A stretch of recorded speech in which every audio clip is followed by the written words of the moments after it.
कर ये सकते हैं कि इसमें आवाम की नुकसान कम से कम, और जो फाइटिंग फोर्स है वो हम इस नुकसान को कम करने के लिए कोशिश करेंगे। पर अगर नुकसान उठा के हमको आगे बढ़ने की चुनौती है तो हम तो उससे पीछे हटेंगे।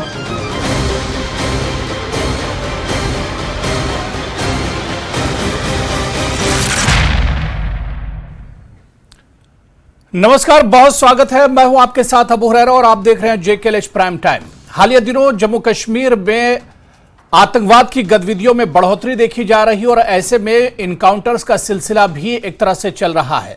लेकिन इस बीच जम्मू कश्मीर के DGP का बड़ा बयान आया है। उन्होंने आतंकवाद और आतंकवादियों को कड़ा संदेश दिया है। उन्होंने कहा कि जब तक जड़ से आतंकवाद को खत्म नहीं कर लेंगे तब तक चैन से नहीं बैठेंगे।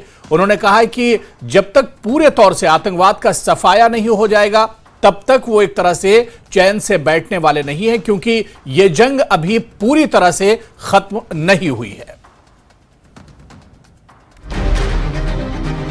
कर ये सकते हैं कि इसमें आवाम की नुकसान कम से कम, और जो फाइटिंग फोर्स है वो हम इस नुकसान को कम करने के लिए कोशिश करेंगे। पर अगर नुकसान उठा के हमको आगे बढ़ने की चुनौती है तो हम तो उससे पीछे हटेंगे।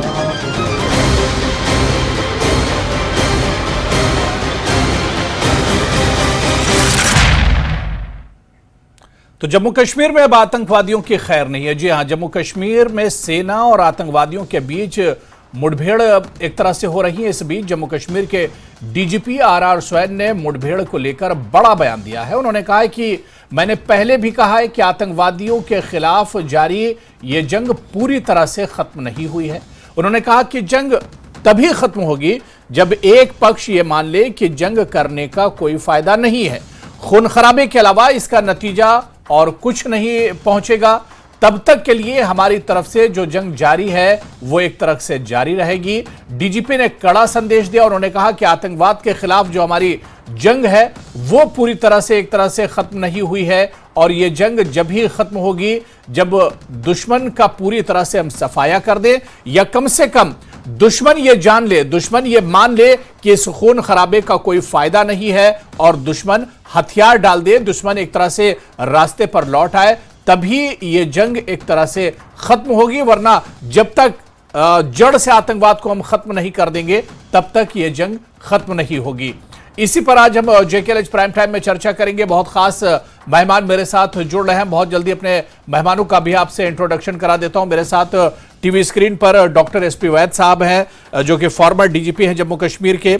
अजय भारती जी मेरे साथ जुड़ चुके हैं, स्पोक्सपर्सन है जम्मू कश्मीर BJP के। एडवोकेट इकबाल ताहिर साहब भी इस चर्चा में जुड़े हुए हैं, जो स्पोक्सपर्सन है जम्मू कश्मीर PDP से, और कुछ देर में कांग्रेस लीडर भी हमारे साथ इस चर्चा में जुड़ेंगी। सभी मेहमानों का बहुत इस्तकबाल है JKLH प्राइम टाइम में। मैं डॉक्टर SP वैद साहब, जब भी इस तरह के टॉपिक होते हैं तो हम आपको इनवाइट करते हैं इसे समझने के लिए, क्योंकि जम्मू कश्मीर के हालात को और ख़ासतौर से कश्मीर में जो आतंकवाद है, आतंकवाद से कश्मीर जूझ रहा है, इसे आप बहुत अच्छी तरह से, एक तरह से नज़दीक से आपने देखा है। अब मौजूदा जो DGP हैं उनका बयान आया है कि ये जंग अभी एक तरह से ख़त्म नहीं हुई है, आतंकवाद कम हुआ है, आतंकवादी जो गतिविधियां हैं वो एक तरह से कम हुई हैं, लेकिन पूरी तरह से खत्म नहीं हुआ है। और जब तक इसे हम जड़ से खत्म नहीं कर देंगे, एक एक आतंकवादी को जब तक हम कैफरे किरदार तक नहीं पहुंचा देंगे तब तक हम चैन से बैठने वाले नहीं, तब तक ये जंग एक तरह से जारी रहेगी। डॉक्टर वैद साहब। अबू जी, सबसे पहले तो आपका शुक्रिया मुझे बुलाने के लिए, और आपके थ्रू सभी दर्शकों को मेरा नमस्कार। देखिए, ऐसा है जो प्रेजेंट DGP RR स्वैन साहब ने कहा वो बिल्कुल सही है। जो भारत में, खासकर हमारे जम्मू कश्मीर में, जो पाकिस्तान ने एक कोवर्ट वॉर लॉन्च की है, और इससे हम बहुत सालों से जूझ रहे हैं, और कोई भी पुलिस, स्टेट पुलिस हो या सेंट्रल एजेंसीज हो या इंडियन आर्मी हो, हम इसमें इकट्ठे इस जंग का मुकाबला कर रहे हैं, और हम अपने लोगों को मरने के लिए नहीं छोड़ सकते। बिल्कुल। बहुत हद तक इस कंट्रोल आया है। बहुत सारे जो अगर आप पैरामीटर्स देखें बहुत कमी आई है, लेकिन पूरी तरह से टेररिज्म खत्म नहीं हुआ है। अभी भी आपने देखा किस तरह रजौरी पुंछ में इंसिडेंट हुआ और उसमें हमारे सीनियर फौज के अफसर हलाक हुए, शहीद हुए। इसी तरह आपने कोकरनाग एनकाउंटर में देखा किस तरह से नुकसान हुआ। तो अभी भी बहुत जगह पर ऐसे हादसे हो रहे हैं।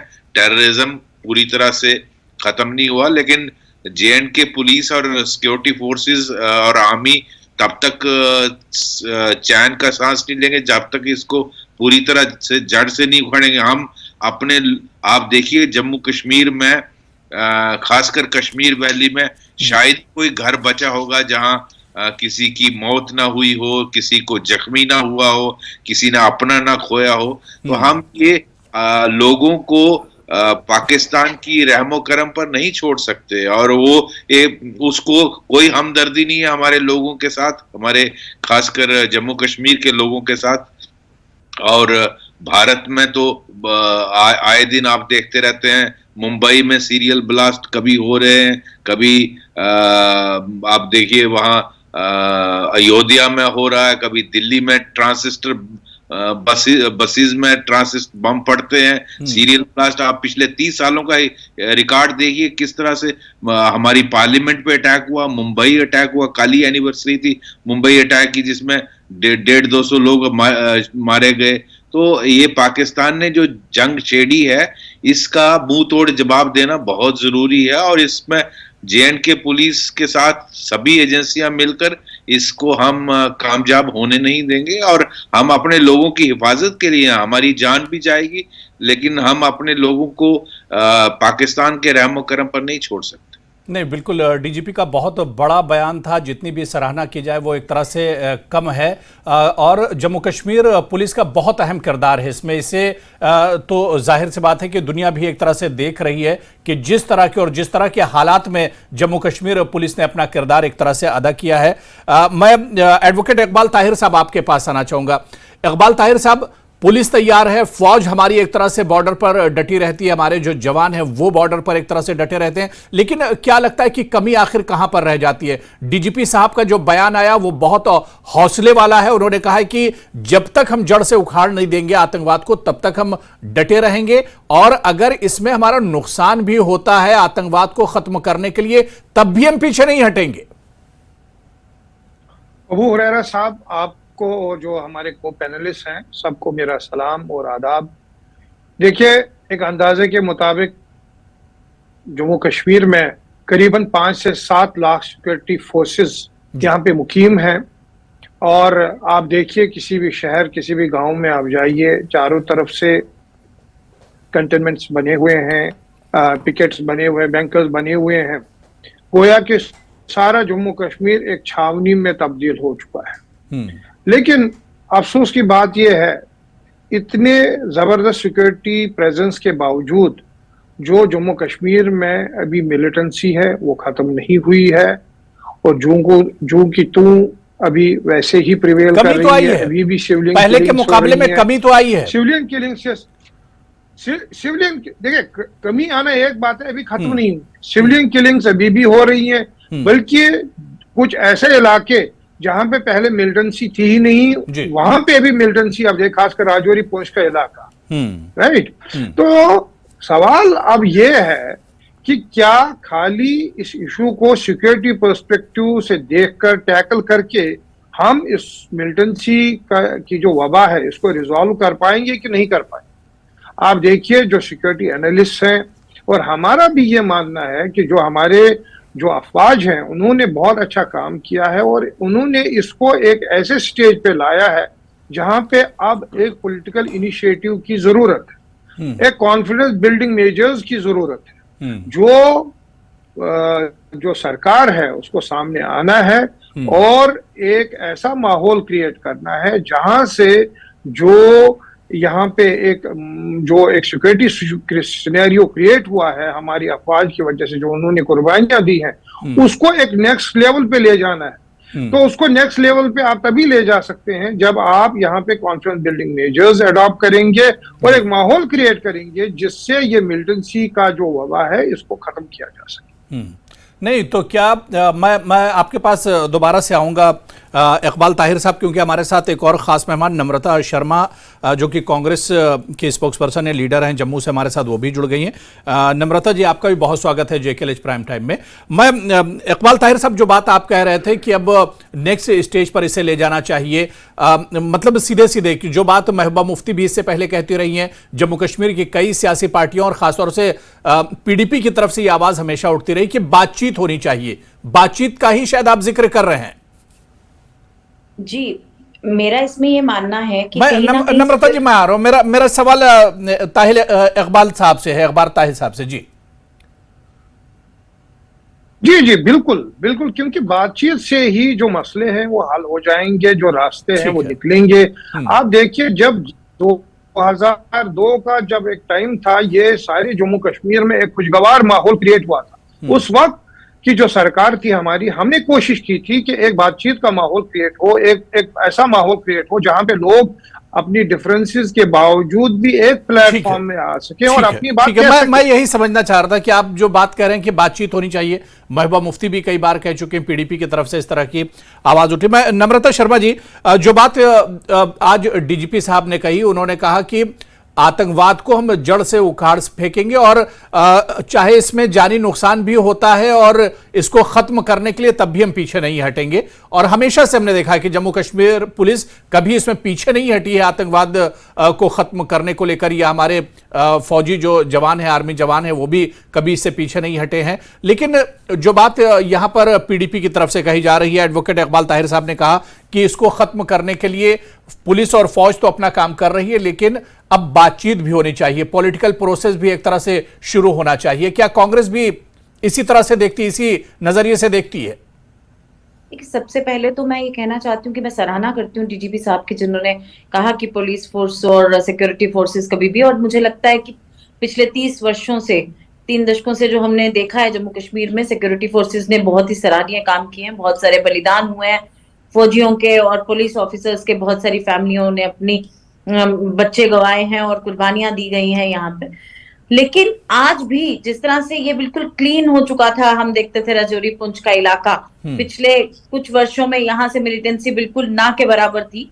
आज जिस तरह से इमर्जिंग और अलार्मिंग सिचुएशन है वहां पे, जिस तरह से पुंछ राजौरी के अंदर दोबारा से 1 जनवरी से लेके आज तक जिस तरह से अटैक्स हो रहे हैं और हाइड आउट्स है, कौन से इनके ओवरग्राउंड वर्कर्स हैं, अंडरग्राउंड वर्कर्स हैं, तो वहां के लोगों ने जब इन्हें बताया भी कि वहां पे आज भी लोग मौजूद हैं, तो मुझे लगता है कहीं ना कहीं सिक्योरिटी लैप्स तो था, उससे हम डिनाई नहीं कर सकते हैं। मैं इसके साथ ही ये कहना चाहती हूँ कि यहाँ आज जरूरत है तो पॉलिटिकल प्रोसेस की जो बात कर रहे थे PDP के स्पोक्सपर्सन, वो तो PDP के प्रवक्ता हैं, PDP की आइडियोलॉजी या PDP का व्यक्तित्व रखेंगे आगे। हमारा ये मानना है कि बीजेपी ने खुद भी तो वाजपेयी साहब वहां बस लेके गए थे और जिन्ना साहब को उन्होंने ही कहा था कि ये सबसे सेकुलर नेता है। तो इसके बाद अगर देखा जाए तो बिरयानी खाने तो मोदी जी चले गए। लेकिन देखिए, पाकिस्तान हमारा नेबर है और एक ऐसा नेबर है जिसे हम चेंज नहीं कर सकते, बाउंड्रीज एंड मौजूदा बिल्कुल मोदी जी का जाना ये बताता है, मोदी जी का जाना ये बताता है कि इस सरकार ने कोशिश की है बातचीत की, ऐसा नहीं कि कोशिश नहीं की गई। देखिए, ये कोशिश करें तो वो कोशिश है, बाकी करें तो वो कुछ और है। देखिए, बात ये है कि पड़ोसियों से बातचीत करके ही मसले हल होते हैं, लेकिन पाकिस्तान बातचीत की भाषा समझता नहीं है। ये हमने पिछले कुछ दशकों में देखा है।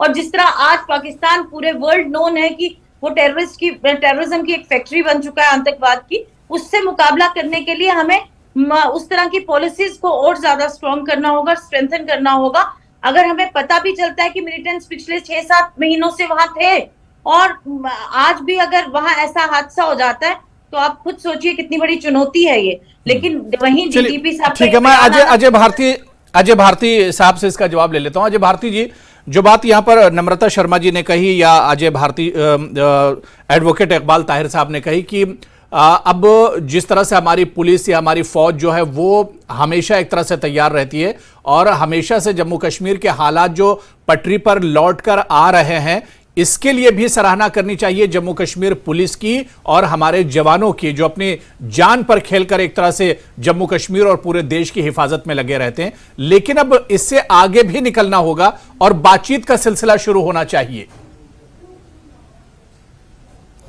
अबू हुरैरा साहब, सबसे पहले मैं आपको धन्यवाद देता हूं, अपने को पैनलिस्ट्स को नमस्ते कहता हूं, नमस्कार कहता हूं, आदाब कहता हूं और पूरी देश की जनता को आज गुरु पूरब की लाख लाख बधाइयां देता हूं, बहुत ही शुभकामनाएं देता हूं।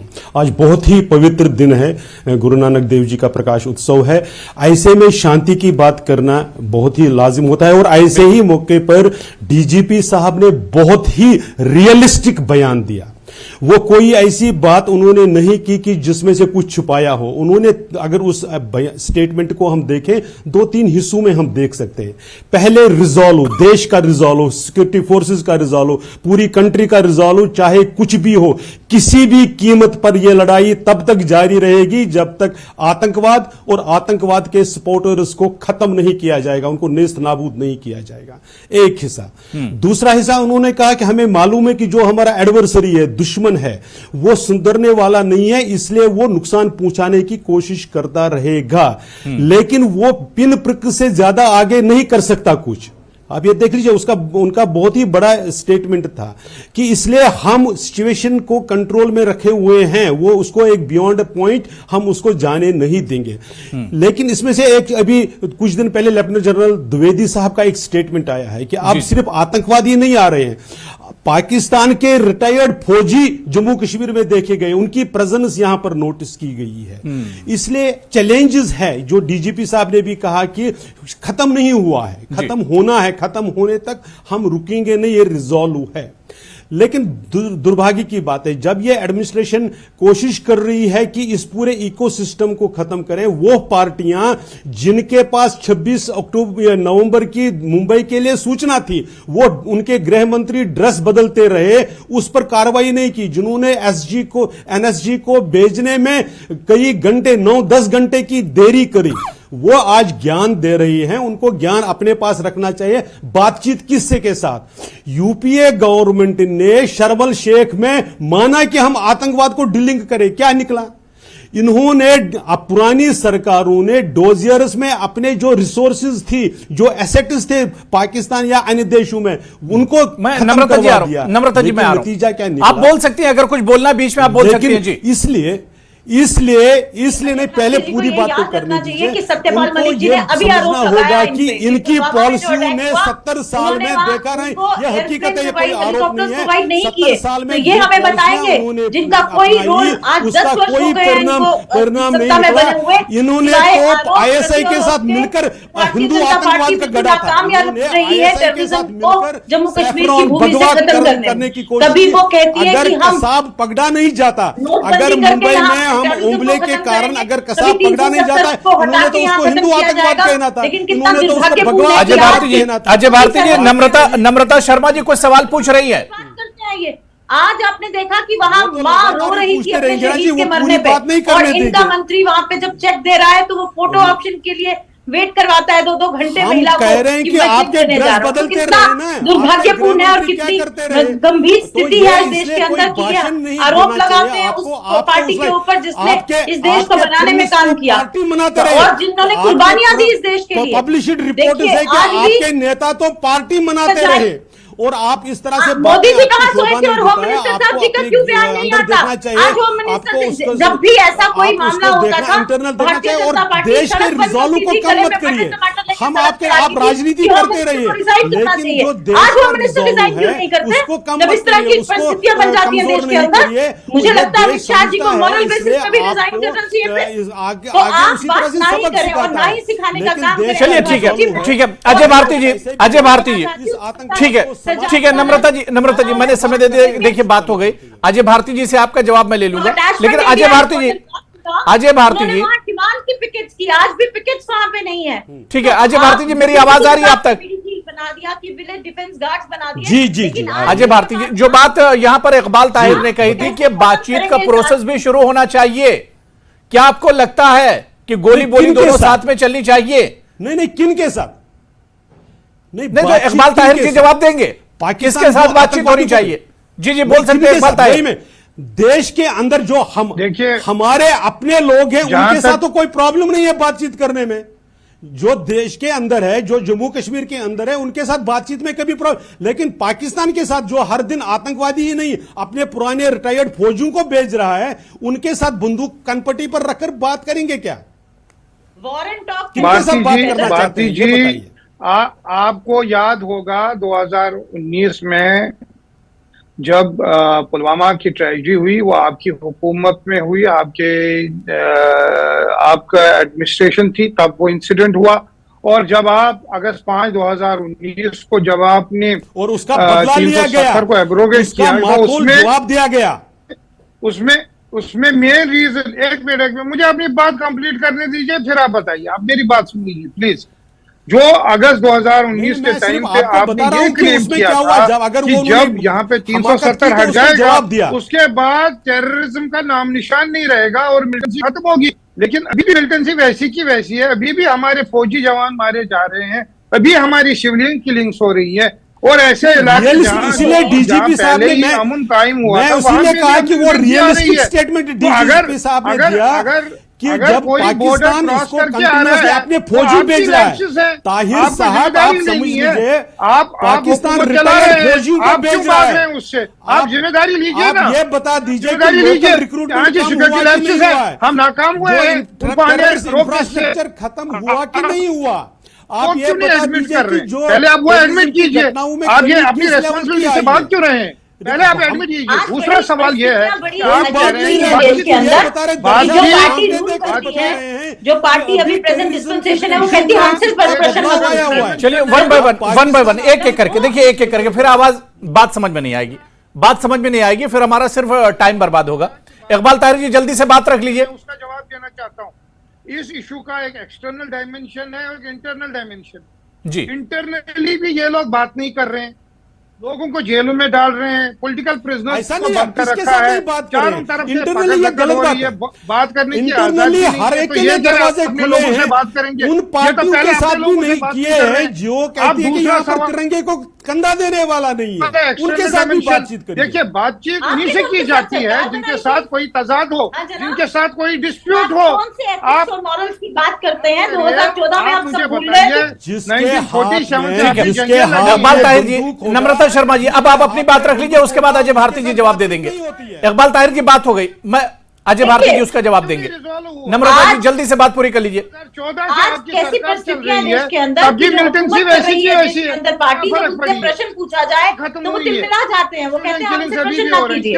आज अगर सिक्योरिटी इतना बड़ा लैप्स होता है, इतने बड़े अलार्मिंग सिचुएशन है, जब सबको पता है कि अंडरग्राउंड वर्कर्स हैं वहां पे, और फिर इस तरह की परिस्थितियां बन जाती है। और जम्मू जिले के अंदर जहां नामो निशान मिट चुका था टेररिज्म का, वहां फिर से टेररिज्म दोबारा से आ जाता है, कम बैक होता है उसका। तो जब प्रश्न पूछे जाते हैं तो तिलमिला जाते हैं और फिर सिर्फ आरोप प्रत्यारोप लगाते हैं। आप बताइए, आपने क्या इसके अंदर किया? कैसे आ गया पुंछलचोरी के अंदर? क्यों उधमपुर के बस के अंदर अटैक्स हो जाते हैं? आज भी वहां पे वो स्टिकर बॉम्ब्स पकड़े गए, कठुआ के अंदर अजय भारती जल्दी से जवाब दीजिए, फिर मैं डॉक्टर वैद साहब वेट कर रहे हैं, मैं उनसे सीधे सी बात है। टेररिज्म की घटनाएं जिस प्रकार से डीजीपी साहब ने बताया, टेररिज्म खत्म नहीं हुआ है, वो लड़ाई जारी है। इसलिए अगर कोई टेररिस्ट एक्टिविटी हो रही है उसका माकूल जवाब दिया जा रहा है और उसकी कॉस्ट बढ़ाने की कोशिश हो रही है, इस तरह से ये हो रहा है। लेकिन जिस प्रकार से अपोजिशन खासकर कांग्रेस पार्टी इसको सिक्योरिटी लैप्स करके फौजियों को, हमारी सिक्योरिटी फोर्सेस को मनोबल टेरेन को नहीं, सिक्योरिटी फोर्सेस।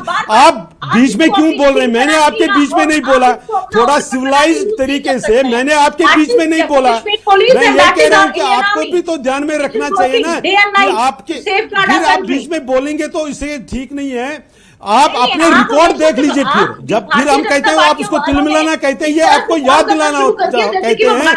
आपके तो इतिहास वैसा, आपका इतिहास वैसा है, आपने हमेशा भारत के एडवर्सरीज की मदद करी है। आप आज भी चीन के साथ जो आपने एमओयू साइन किया उसका बता नहीं रहे। आपने जो 2008 में चाइना के साथ एमओयू गया उसकी तो डिटेल बता दीजिए ना, क्योंकि आप चाइना का इसका रोल है, ठीक है, उसमें ठीक है आप अजय भारती, अपने देखिए मैंने जिम्मेवारी से समय दे भाग दिया रहे दोनों हैं। लोगों को। मैं डॉक्टर एसपी वैद साहब, डॉक्टर एसपी वैद साहब, इसलिए नहीं आप ठीक है, नम्रता जी अपने बात हो गई, बारे में मैंने बता देखिए समय दे दिया MOU क्या है, दोनों लोगों को टाइम दे दिया है, मैंने टाइम दे दिया, आप लोग की बात हो गई। एसपी वैद साहब से मैं इसे समझ लेता हूं। डॉक्टर एसपी वैद जी, सर क्योंकि यह था कि 370 अगर खत्म होगा, 370 आतंकवाद के लिए बहुत बड़ी, इसे 370 के होते हुए आतंकवाद से नहीं लड़ा जा रहा था, और ये गवर्नमेंट कह रही थी कि 370 हम हटाएंगे और आतंकवाद खत्म हो जाएगा। 4 साल हो गए 370 खत्म होते हुए, आतंकवाद खत्म नहीं हुआ, बल्कि जिस तरह से अपोजिशन इल्जाम लगाता है कि आतंकवाद नई जगहों पर पहुंच गया, राजौरी, पुंछ, जम्मू के इलाकों में भी अब आतंकवाद बढ़ गया, तो सर इसे किस तरह से देखा जाए? क्या जो दुश्मन है वो भी अपनी स्ट्रेटेजी लगातार बदल रहा है? ऐसा है, 370 एक पॉलिटिकल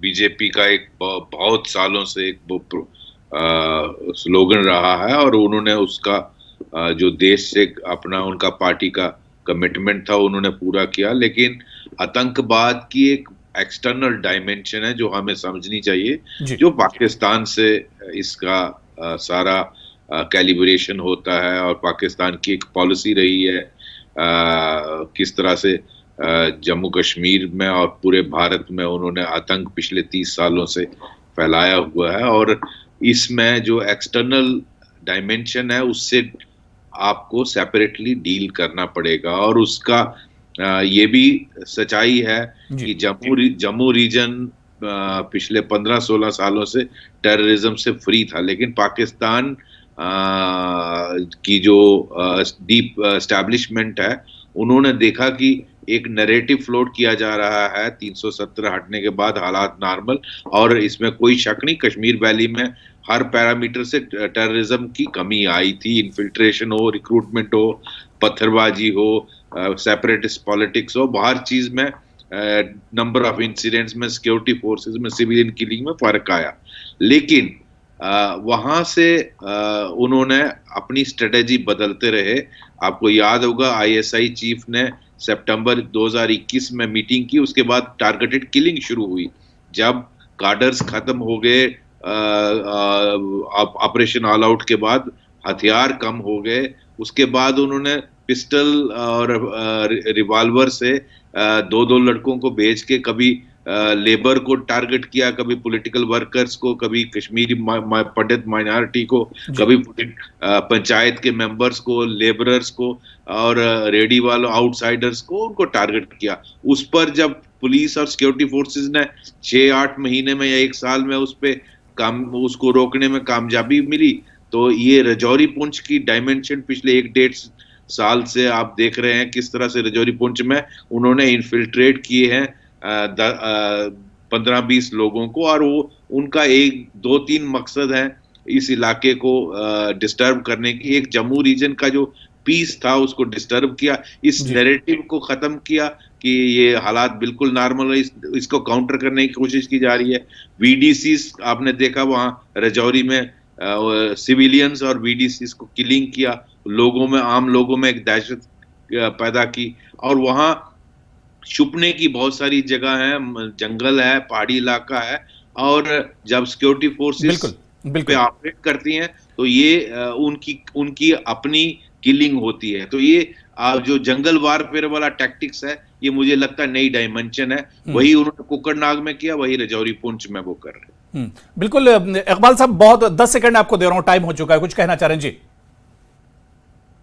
देखिए, जो हमारा डिफेंस बजट है वो करीबन 5,25,000 करोड़ का बजट है, जो करीबन 2.442% हमारे जीडीपी का है। एक तरफ से सरकार बात कर रही है कि हमें इंडिया को सुपर पावर बनाना है, और दूसरी तरफ से हमारा डिफेंस एक्सपेंडिचर आप देखिए कितना बढ़ रहा है, बल्कि पिछले सालों में से ये करीबन 10% का राइज हुआ है। अगर यही पैसा हम अपने लोगों की डेवलपमेंट के लिए, हेल्थ के लिए, ये तो एक देखिए एक बड़ा मौजू है इकबाल साहब, इस पर किसी और मौके से हम बात करेंगे क्योंकि मेरे पास वक्त नहीं बचा है। फिर किसी मौके पर डॉक्टर एसपी वैद साहब होंगे और पैनलिस्ट हमारे साथ होंगे, तो इस पूरे इशू को हम समझने की कोशिश करेंगे, क्योंकि अभी हमारे पास वक्त नहीं बचा और हम उम्मीद करते हैं कि डीजीपी साहब का जो बयान है इससे काफी हौसला मिलता है और बहुत जल्द दहशतगर्दी को और दहशतगर्दों के जो आका है उन्हें जड़ से उखाड़ फेंका जाएगा और सिरे से इसका एक तरह से सफाया होगा। बहुत बहुत शुक्रिया हमारे साथ जोड़ने के लिए एडवोकेट इकबाल ताहिर साहब, डॉक्टर एसपी वैद साहब, अजय भारती जी और नम्रता शर्मा जी, सभी का बहुत बहुत शुक्रिया। तो चलिए जेकेएल प्राइम टाइम में आज फिलहाल इतना ही। कल फिर किसी बड़े इशू के साथ हाजिर होंगे। जब तक के लिए नमस्कार।